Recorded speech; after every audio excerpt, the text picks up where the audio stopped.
but I see my Robotaxi coming now, right there. It's gonna pick us up from the same spot where we were at before. Here, so okay, interestingly here, the map was saying to go up to the light and make a left and make another left. The car just decided to take the, okay, so very interesting. So it took the U-turn lane, but now stopping for the traffic. And it should go right after this blue car. Got plenty of time. Perfect. We're waiting for our Robotaxi. Oh, right, perfect timing. There it comes. And it's gonna take us to the HEB, about 2 miles down the road. So I'm curious to see how that performs in a very busy, well, I don't know how busy it's gonna be actually, but it is a shopping center. So there should be some traffic in there. So we're gonna go in there and see how this performs. Oh, it's backing up. That's interesting, I haven't seen that before, where it's pulling over and backing up. Okay.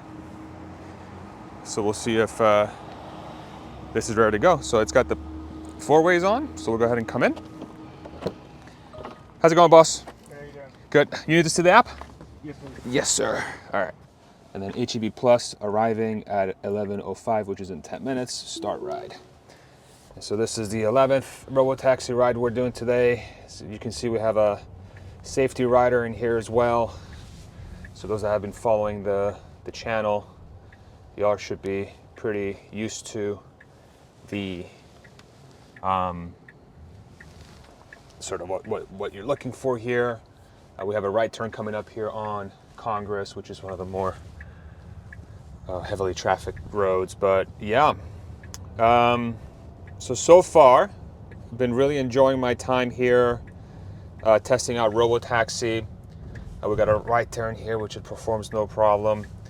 Observations so far after 10 rides, super comfortable, very, very smooth driving in almost all situations. There we got 2 back-to-back Zooxes coming through. Looks like they have safety drivers in there. I'm sure they're still testing a bunch of stuff. We just went over a couple speed bumps and they felt pretty good.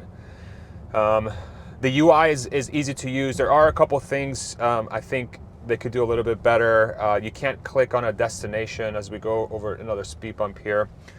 You can't click on a destination in the app. You have to type it in, or you can't drop a pin as well. You have to type in your destination, which is okay. Just kind of a nitpicky thing. There were a couple situations that I saw online, and one that I experienced as we go over another speed bump here, where the drop-offs in some situations, at least one that we face, you've probably seen it on one of the videos. It's titled, the one that I have titled, it says, and it's navigating complex urban environment or something like that. I forget exactly what I named it, but I think that was it. It dropped us off at an intersection, and it encroached in the intersection a little too much. It was blocking the one right turning lane on the adjacent road, and then when we got out of the car, we were stopped behind a bus and a car, but the car should have waited for that to clear before it stopped and dropped us off. It kind of created this weird situation where it was blocking traffic at an intersection. I mean, 95 to 90% of the intersection was clear, but it was still not a good place to do a drop-off. Probably considered unsafe, especially if there is traffic coming through. So I am going to try to test that a little bit today and tomorrow as well, and in the coming days. Is sort of curious to see how it performs dropping us off in more difficult situations, because you don't have a person driving the car, so the car has to make a good decision on where to drop you off. And it does seem like there's a little bit of a lag. It's either probably on purpose. The more I think about it, after the car drops you off, the car kind of waits for about, I don't know, between 10 to 30 seconds to get going to its next destination, which I wonder if they do that to like make sure, like if somebody forgets something in their car, as we go another speed bump here, if they forget something in the car, they have enough time to go like, oh my God, I forgot my purse in the car, or my wallet, whatever. I can run back and get it. In those situations where maybe it's like a drop off in a pinch and it's sort of, here's another speed bump, too hard to see, honestly. I'm kind of surprised it saw that speed bump, which was really good to see there. I'm wondering if they do that by design, but it does create awkward situations that if you are trying to get out of the car in a pinch, and it's dropping you off in kind of a situation where if the car doesn't get going right away, it could cause an issue. Because of that delay in getting going, that could pose a problem as far as an awkward situation or blocking traffic, et cetera, et cetera. So I'm gonna try those today. I'm gonna try doing some drop-offs at the corner of Congress, corner of some of the more heavily trafficked areas, over where Terry Black's is at. I know there's some spots there that we could test where at the traffic lights, we'll try to pick a spot that's as close to the intersection as possible and then see how it performs. Like I said earlier with this one, we are going to H-E-B. H-E-B is a grocery store chain here in Texas. Texans are very proud of H-E-B. Being from the Northeast, I still think Wegmans is better. Shout out Wegmans, but H-E-B is pretty good too. For those that are from Pennsylvania, you know exactly what I'm talking about. But very curious to see what kind of traffic conditions we're going to get in there. There should be a bunch of pedestrians walking around. I am curious to see if it's going to enter the H-E-B parking lot and drop me off at the store. Maybe I'll grab a bottle of water while I'm in there. Who knows? It's pretty hot today, as it's been in the last couple of weeks. So yeah, I'm very curious to see how that goes. Here we have a stop sign with a blinking red, and it should treat it as a four-way stop, which it does, no problem. And we continue onwards. Yeah, I mean, I really do think from the rides I've taken so far, the 10 rides I've taken so far, the driving performance itself it feels like it's solved. Like navigating all the different conditions, slowing down, speeding up, making turns, being safe around pedestrians, going around these parked vehicles, like for example, this box truck here, it goes around it no problem. Where it gets hairy, where it could get hairy, it's these sort of drop-off locations is what I've noticed. And then also when it comes to pick you up, it sometimes parks kind of far. I mean, not really far, but there are spots for it to just stop and pick you up, but it seems to go further than it should to park and sort of pick up a rider. So that's been interesting to see. And actually, now that I remember, there was also one situation in one of the videos where there was a left bend coming up, and it decided to make a left into a. Actually, I didn't get to record this. This was something that I actually observed when I wasn't recording, and I wish I was recording it. Instead of going straight and making a left turn with the road, just the bend, it made a left into a gated community, and the safety rider had to press a button on the screen. I think he pressed either the pullover button or the stop and lane button, and then he phoned the support line, and somebody picked up right away, and he was like, hey, this thing was about to turn into a gated community. I think, and the car was stopped at the time, just in the middle lane, sort of in the middle suicide lane where people can make left and rights depending on where they're going. And he was like, yeah, it looks like it was about to turn into a gated community. Can you, you should be able to just tell the car to keep going straight. And then the person at the headquarters sent a command to the car, and the car continued on its way. It just had like a forward arrow came up on the screen, and then the car continued onwards. Here we have a little bit of a tight squeeze into the left lane. Looks like it's going to just wait for the traffic to move, which is the smart move here. Let's see what happens here. I think once the traffic starts going, it's going to go. Yeah. So it doesn't look like, I mean, I think Tesla probably has the ability to go in and here. So interestingly here, the map was saying to go up to the light and make a left and make another left. The car just decided to take very interesting. So it took the U-turn lane, but now to get into the parking lot, we sort of have missed our turn. So now it's going to have to figure out how to get to H-E-B. So technically, it navigated incorrectly at that spot. So now I'm curious to see what it's going to do here. Now looks like it's going to attempt to do that again. And we have a U-turn coming up. This is actually great. We get to see a lot of interesting situations. So just to recap what just happened there, it shouldn't have been in the leftmost lane technically. It should have been in the second to left lane so it can make a left turn, because the leftmost lane was a U-turn lane, and the U-turn lane blocked, we were blocked to go into the rightmost lane once we made the U-turn to go into the HEB parking lot. You probably saw in the video they had a curb and some bollards blocking our ability to do that. So now the car looks like on the navigation is going to try to do a U-turn right here at the light, and then it's going to go back and try that again, I guess. I'm curious to see if we're going to be stuck in a loop. There's a possibility we might get stuck in a loop here. So, and this is one of the things about it technically should have followed the navigation, and the car was trying to make a decision on its own to try to get there, and it looks like it just picked the wrong lane, so to the turning lane. So now let's see if it does it correctly. This is very fascinating.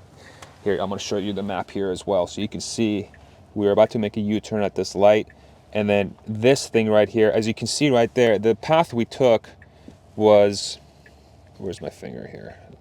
The path we took was that one. We should have taken this one, right? We took this U-turn path and we were blocked here to make the right in here. It should have gone a little bit more straight, then make a left and make another left instead of taking the U-turn lane. All right, so here we got a U-turn coming up. We got a green arrow, so it should do this no problem. Piece of cake. Oh, this is cool. We get to see some unique behavior here. And now, what it needs to do is it needs to stay in this lane and not take the leftmost lane. So let's see if it does that.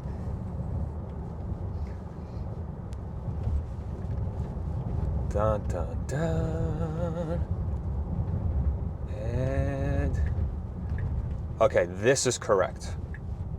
Okay, cool. This is correct. As you can see, we took that road, and that road, I don't know if you can probably see it from here. I'll show you once we make the left in. That was a U-turn road. Now, what's funny is that this is actually, I've made this mistake before where I'll get myself stuck in a U-turn lane instead of a left turning lane. And then I find that I find it's a U-turn lane too late, and then I end up making the U-turn. But oftentimes you can make it over to the right lane. But in this situation, it looks like the road planners blocked off any ability from people to actually get over to the right lane, probably because of safety reasons, because probably people try doing that when they make, they end up in the U-turn by accident or on purpose, and then they end up causing an accident because they're merging into a lot of traffic. So I'm really happy we got to see this, a very unique situation. So yeah, so now we're in the right spot, and instead of taking that U-turn lane, we're gonna take the left turn. So, and I'm curious too, like when we did the U-turn, I wonder if it did that because there were cars in front of it, and somehow maybe the neural net behaves differently when it sees the cars versus when it doesn't. Maybe the sign was blocked and it couldn't see the sign up front that was a U-turn lane, but if that was the case, then it should have had enough mapping data to be in the right lane. So these little nuances here are the sort of corner cases that the Tesla team is going to have to work through. We probably added about, let me see, so we would have arrived at 11:05. It's currently 11:07. We're going to get there 11:09. So it added 4 minutes to the trip from that little navigation error. So now we're going to go into the parking lot here once we make a left. Oh, and here, let me show you what I was talking about before in case that wasn't clear. Here, so we were in this lane, and then you can see right there we were blocked from getting into the right lane. That would have been our entrance right there where the Prius is right there. But because we had these bollards in the way, we couldn't have made, oh, this guy's going to do it anyway. So that gray car did what we could have done, but that was pretty unsafe because the guy was basically perpendicular with the road at that point, right? Very happy we got to see that actually. So there you go. Who would have thought there would be so much detail in driving around? This is why this problem is so difficult to solve. And why Tesla's approach is so interesting, because they're solving for the intelligence part versus the sensor part, because Tesla feels confident that the sensor stuff, all you really need is the cameras. You don't need the LiDARs, et cetera, to make that kind of decision. I mean, and that makes total sense because it doesn't matter how much LiDAR you have. That was an intelligence decision, not a sensor decision, right? No amount of sensors could have fixed that for you. Especially if you have mapping data. And mapping data, you don't need additional sensors. You just need the data loaded into the car somehow, right? So navigating through the parking lot, it does look like it's going to drop us off at the curb of HEB.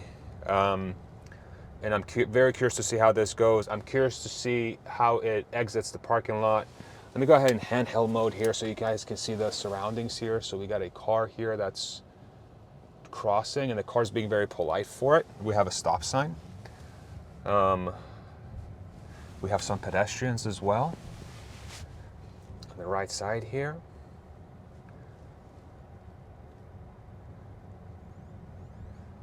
This is a two-lane? Yeah, this is a two-lane. Sometimes these parking lots have like single, one ways and two ways. That was a two-way. Nobody coming there, nobody coming there. And it's going to drop us off right at the curb. That was very good. We got some pedestrians there as well coming. A couple more pedestrians coming up here. Just trying to find a good spot here to drop us off. Looks like it's going right to the pin. Awesome. Fantastic. All right, that was great. Thank you very much. Yeah, thank you. That was fun. Nice. You too, man. Congrats, by the way. Thank you. Yeah. Okay. Self-driving, yeah. Wow. Yeah, there's nobody in the driver's seat. Yeah, you see that? Yeah. The wisdom of human beings, the knowledge. Yeah. Yeah. Yeah. In the future, we'll see another thing. Yeah. It's pretty awesome, man.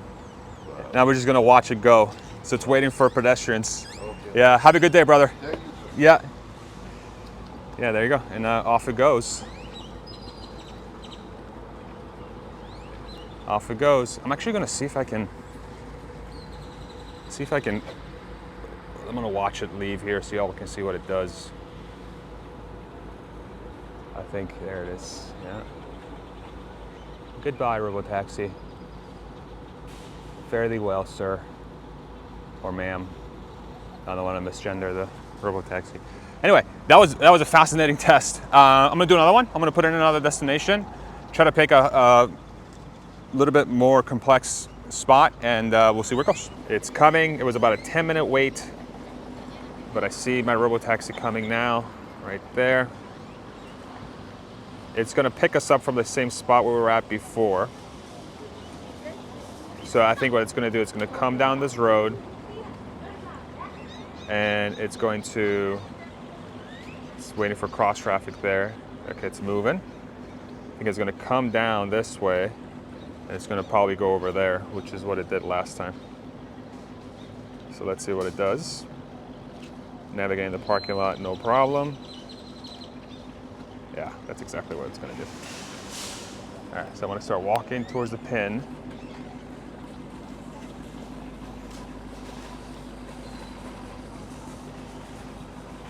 You can see it's starting to pull towards the curb.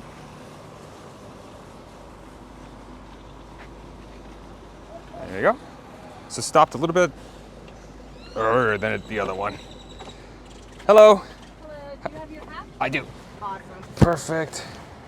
All right, off we go to Broken Spoke. Okay, so we got to HEB. There was a car coming right around us. Perfect. Used the restroom. Should have gotten some water. Oh well. And now we are on the way to Broken Spoke, which is a restaurant off of Lamar. Now, what's interesting here now, what I'm noticing is arrive in 17 minutes at 11:43 a.m. The app was saying we were going to get there at 11:37. So it does look like maybe the traffic data on the app might not be as up to date as the traffic data in the car. So that's interesting. It's telling us we're going to get there about 5 minutes later, 6 minutes later than the app was saying. So that's something to note. And the route should be relatively straightforward. It shouldn't be too bad. And getting to the location is going to be interesting because we will be in another sort of like traffic-y parking lot type situation. So here, I want to show you guys here what it looks like on the left side. We got some traffic coming through. We're going to try to get into the right lane, and I'm curious to see what spot it chooses to take here. So the right lane is vacant, and it's going to go. Awesome. There you go. Very nice. Very, very nice. So this is now ride number 12. I'm meeting up with Gally right after this. I'm going to get dropped off at this location, and I'm going to meet him at a spot on Congress, and we're going to do a couple videos together for his channel, which I'm very much looking forward to. Yeah. One thing I wanted to talk about was I was trying to hail Waymos in Austin. I downloaded the Waymo One app, and it turns out that in Austin, you can't hail a Waymo unless you go through the Uber app. And on the Uber app, you can't hail a Waymo specifically. You have to be assigned one when you're hailing a regular car, like a UberX or an Uber or Uber whatever. And that's very interesting to me, because if I think about the benefit of a self-driving car, now of course, with Tesla right now, they have safety riders in the car, so you're not going to have the car to yourself. But at some point, you would think that as they get more data and they prove out the safety and the effectiveness of the platform, they're going to get to a point where safety riders will no longer be needed, and so you would have, in theory, a private car with that should cost less per mile to operate than an Uber, because you're not paying for a driver. And on the Uber app, I cannot pick a Waymo specifically. I have to hail a regular car, and I may be assigned one with a driver, or I may be assigned a Waymo. I think that really highlights the pickle that Waymo is in and the pickle that Uber is in. And the reason why is, if you really think about it here, the economics of a self-driving car long term is going to allow it to be significantly cheaper per mile than a car with a driver, because you're not paying a driver an hourly wage, right? You don't have that anymore. On top of that, the insurance for a self-driving vehicle long term is going to be significantly cheaper than the insurance for one where a human is driving it, because over time these self-driving cars are going to be significantly safer than a human, to the point where you might get into 10 times less accidents, 100 times less accidents, 10 times less deaths, 100 times less deaths, which is going to dramatically bring the liability down for insuring the vehicle. The liability for insurance for vehicles, most of it is not because of property damage or damage to the car. It's because of injury or death to the person in the car. And so what that's going to do is, over time, make self-driving cars significantly cheaper to operate than cars with drivers. If Uber wants to be competitive long term, they will need to offer lots of self-driving cars so that they can compete with a player like Tesla. Because Tesla, over time, since they're going to have a scale advantage, the Robotaxi app is going to have hundreds, thousands of these Model Y, Cybercabs, etc., available for somebody to hail on the app for potentially 30%, 50%, 60% less than an Uber today. The problem is that no other car company out there, or no other manufacturer out there, is anywhere close to the scale that Tesla has today when it comes to manufacturing self-driving vehicles, right? Now, obviously, Tesla's currently testing this, right? There's no driver behind the steering wheel and pedal, but we still have safety riders riding with us and making sure that the system's working appropriately and intervening when necessary. But that's not going to be here forever. It's very obviously not going to be here forever as the system gets better. And so what that means then is that Uber is not going to have enough self-driving vehicles on its platform because no other car company out there or manufacturer out there is anywhere remotely close to the scale that Tesla has when it comes to manufacturing vehicles. Tesla can manufacture 1 million plus of these Model Ys that are driving themselves per year out of their factories globally. The closest competitor is, I believe, Zeekr. It's Waymo's new partner that they're partnering with to manufacture their Waymos. So the Jaguar I-Pace that they've been using, there's actually a Waymo 2 cars down from us. I don't know if you can see the sensors. You might be able to see it through the pickup truck there. Waymo is going to hope to produce 2,000 vehicles next year, and then their new partner is hoping to produce, or I think it was Zoox. I forget exactly which player it was. Forgive me. But the closest competitor is going to be 10,000 self-driving cars per year. So Tesla is going to be making 100 times more self-driving cars per year, so 1 million at least, just with the Model Y. We're not even talking about Cybercab.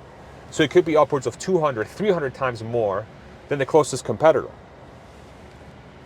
So what that means then is, because there's not going to be as many self-driving cars on Uber's platform, because they're going to be limited by the number of manufacturers that are out there to actually produce enough self-driving vehicles to be competitive with Tesla, that means that the prices they're going to have on the network are going to be artificially higher, because for the network to work, to keep wait times down so that people, when they hail a ride, a car shows up in time, they're going to have to keep human drivers on their network.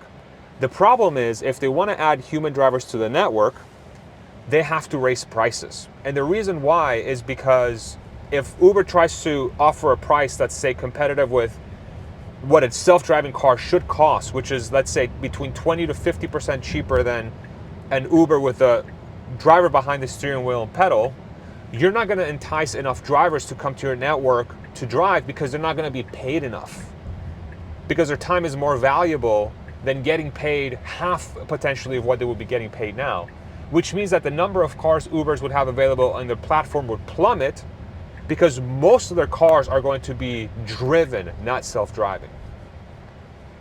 And so for Uber to have a network that actually operates, they have to artificially keep the prices higher so that they can have enough cars on their network. Whereas a company like Tesla can just manufacture more cars. And this is like something that's becoming so obvious to me, and a lot of people that are following this story closely. The mechanism that Tesla now has with their factories that they've built, they essentially can manufacture quote-unquote drivers at will. Now that they've solved for the software, now that they're working out sort of like the kinks around the edges for some of these unique scenarios for the self-driving car to truly operate anywhere, Tesla can just manufacture cars at will. And they'll do so at an even higher rate with products like the Cybercab, where it's going to be designed to be built in the millions of units per year, 2, 3, 4 million units per year. Whereas the Model Y, which is what the company has launched the Robotaxi network with, they're limited to about 1.2, 1.4 million units per year, and potentially higher with maybe cheaper variants that they're going to be coming out here in the next 5 days, supposedly. What is it, to the 25th? Supposedly Tesla's going to come out with a cheaper car by the end of the month, by the end of this quarter, so they only got 5 days to do that, so we'll see if that's actually going to happen or not. And so it doesn't look good for Uber at all. And for Uber to survive, and by default for the other self-driving car manufacturers to survive, they're going to need to figure out how to scale up their operation so that they can manufacture hundreds of thousands, if not millions, of self-driving units per year. And they're nowhere close. The only way they can do that realistically is by employing a similar system, if not the exact same system that Tesla has employed to solve for self-driving, which is artificial intelligence and end-to-end neural nets. And the reason why that's so important is because the cost to actually manufacture the car with just cameras and a computer allows a company to manufacture hundreds of thousands, if not millions of units per year of these things, because you're not bottlenecked by the cost of LiDAR. Like you see all these Waymos, right? All those, that sensor suite on the car, on the existing Waymos right now, I've seen reports that they say it's anywhere between $50,000 to $100,000. Whereas in this Tesla, you have 3 cameras up there. You got 1 camera on each B pillar. You got side blinker cameras that you can't quite see from where we are. I'll show you on the outside. And then there's 1 camera in the back. The cameras total might cost, I don't know, $50. Not even. The harnesses to hook up everything, the cameras to the computer might cost, I don't know, a couple $100, probably not even that. And then the computer, the onboard computer, is probably $1,000, $2,000 tops. And on top of that, that sensor suite goes on the best-selling car in the world, which is being made in million-plus units per year, which gives them a ton of economies of scale. And so they have really high numbers being cranked out at very low costs for the hardware suite, to the point where it costs Tesla roughly, I don't know, like probably at closer to $30,000, $35,000, $30,000 to manufacture this car that we're in right now that's driving itself, versus a Waymo right now that costs significantly above $100,000 per unit. So the only way to bring that cost down is to remove all those sensors so that it's easier to build and more cost effective to source those parts, and you're not bottlenecked by a LiDAR manufacturer or an ultrasonic manufacturer or et cetera, right? Cameras are plentiful. They exist. There's what, 1 billion cameras being made each year, maybe more. So the supply chain already exists, right? And then the computer is just I don't want to trivialize it, but it's a chip. It's a chip, and chip manufacturing has been state of the art at extremely high numbers for a really long time, right? And so for Waymo and Zoox and all these other players to survive, they need to get to a point where they can manufacture hundreds of thousands of units per year. But then the question becomes, if you're a manufacturer that's manufacturing that many cars per year, why would you partner with Uber? You already would have enough units on the road to control your own network. You don't have to leverage Uber's network to get rides. And that's Waymo's problem. They don't have enough cars in a big enough area to successfully use an app in Austin because they don't have enough cars to offer to customers to create a network effect where the wait times are lower, in addition to the complexity of having HD maps, which makes it hard to go beyond a certain geography or a certain geofence area.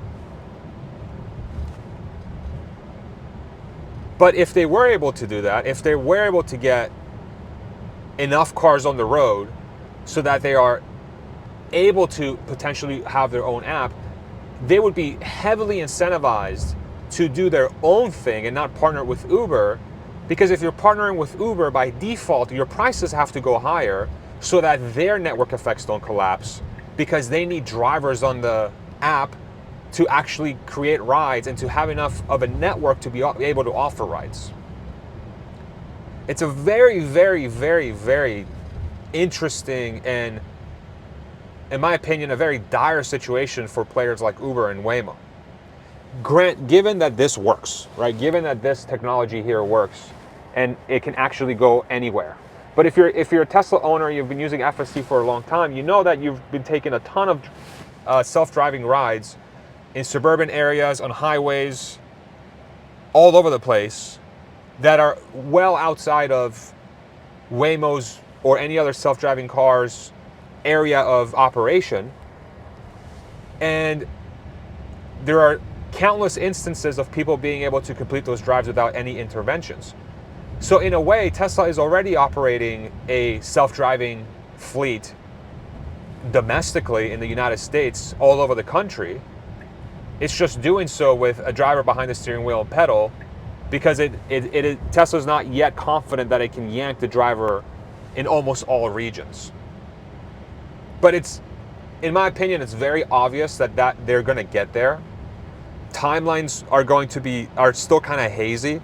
So I've been flipping back and forth if, initially, like the first day I was like, oh, safety rider, they could probably yank it in a couple weeks. After seeing a couple of the videos that are coming out and some of sort of the corner cases, not that there's any sort of critically dangerous situations. There are some unsafe maneuvers that it has performed, but I don't think it's anything that is a showstopper anywhere close to.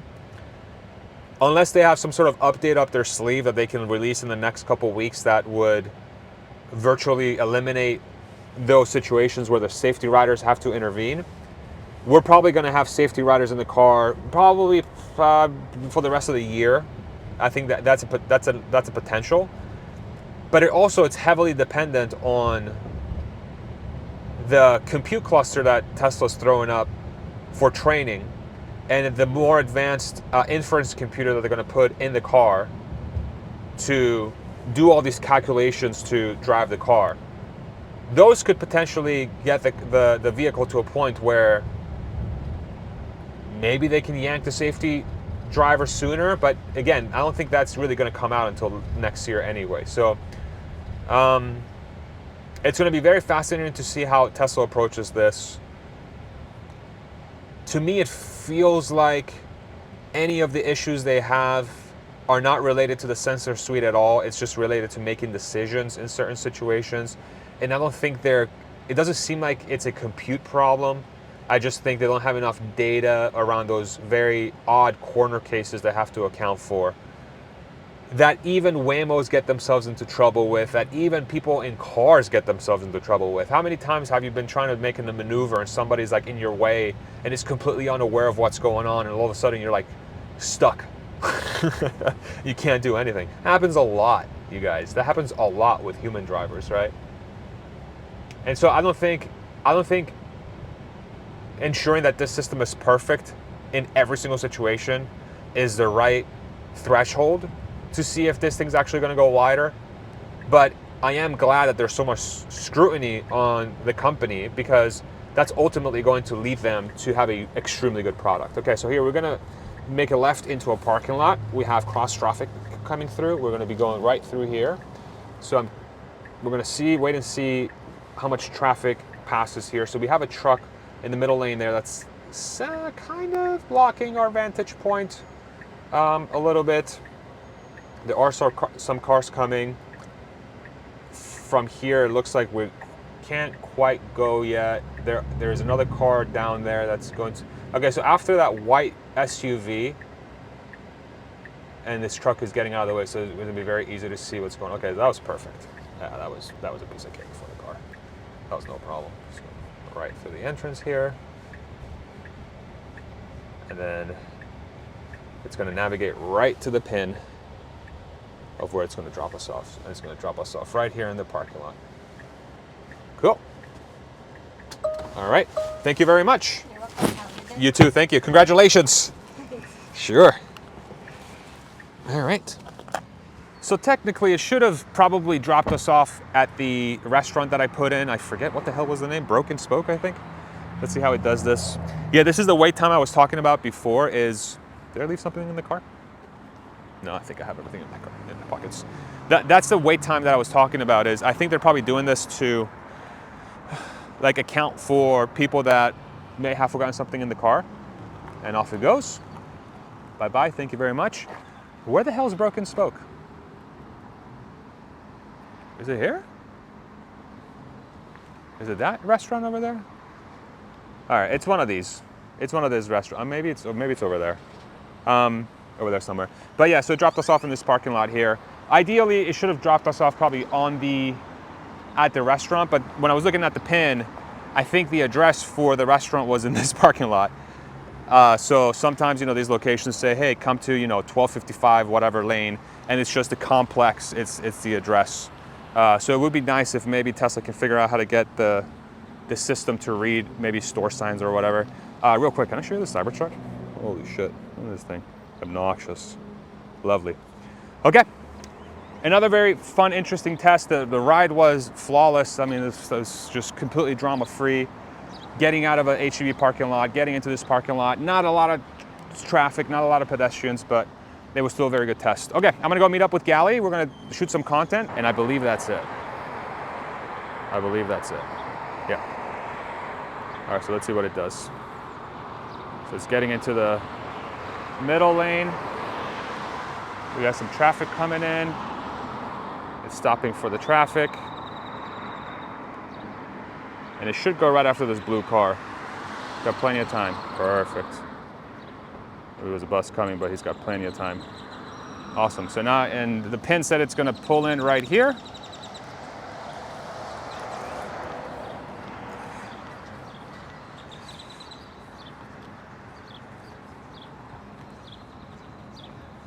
Perfect. So exactly what happened last time too, right in this spot. That's where it dropped us off, and this is where it's gonna pick us up. How's it going, boss? Hi. You to see the app? Yes. Okay. And Tacovas on Congress. Off we go. Okay. Ride number 13. We're just knocking these out. We're just knocking these out one after another.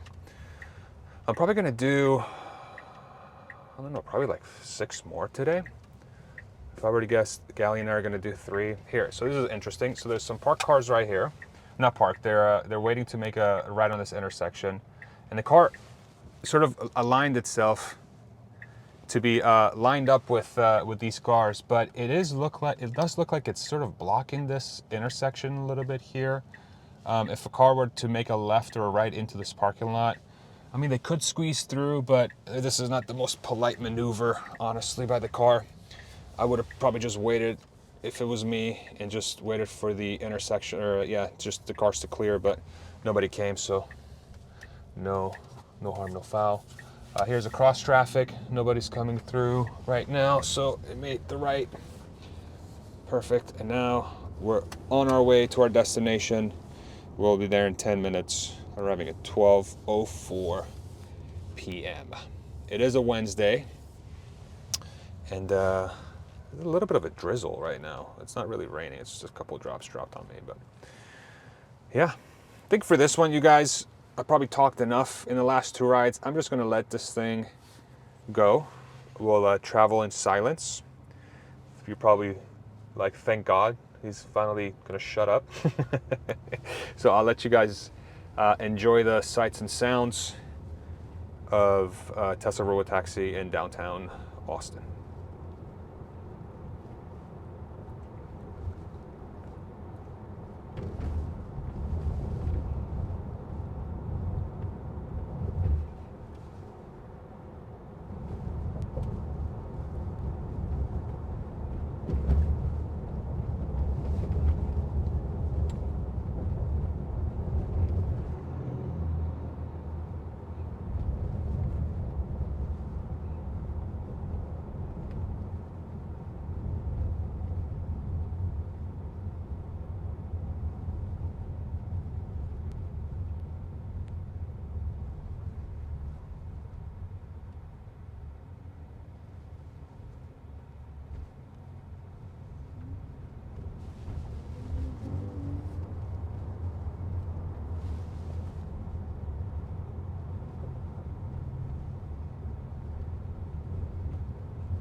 Thank you very much.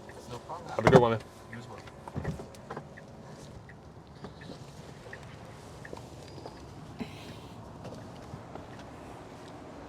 well. Okay. Just nice, relaxing. I will say the app is consistently 5 minutes ahead of where we actually drop off. So when you put in a destination, it gives you a time. When you get in the car is actually 5 minutes later arrival consistently than the app. So, all right. Pretty damn good. And there's Gally. Yo! There he is. Look at him. We ran into him. Contentception. Contentception. How's it going, dude? Great, how are you doing? Good, brother. Is that your Robotaxi? That was my Robotaxi. Nice. Come here, man. What's up? Good to see you. Yeah, great How to you see been? Dude, great. Yeah. All right, we're gonna up. shoot some content with Gally. You want to say any words? Words of wisdom? I've done 10 perfect Robotaxi rides, Okay. so I'm fired up. Fuck yeah. Let's I'm go. stoked. I'm like, this is surreal. Let's To go. be hanging out and doing this. Hell yeah, dude. All right, off we go. We're gonna shoot some content. Gally's gonna take us around, and we're gonna have a good time. About to call Robotaxi. Let's go. Yeah, let's do it.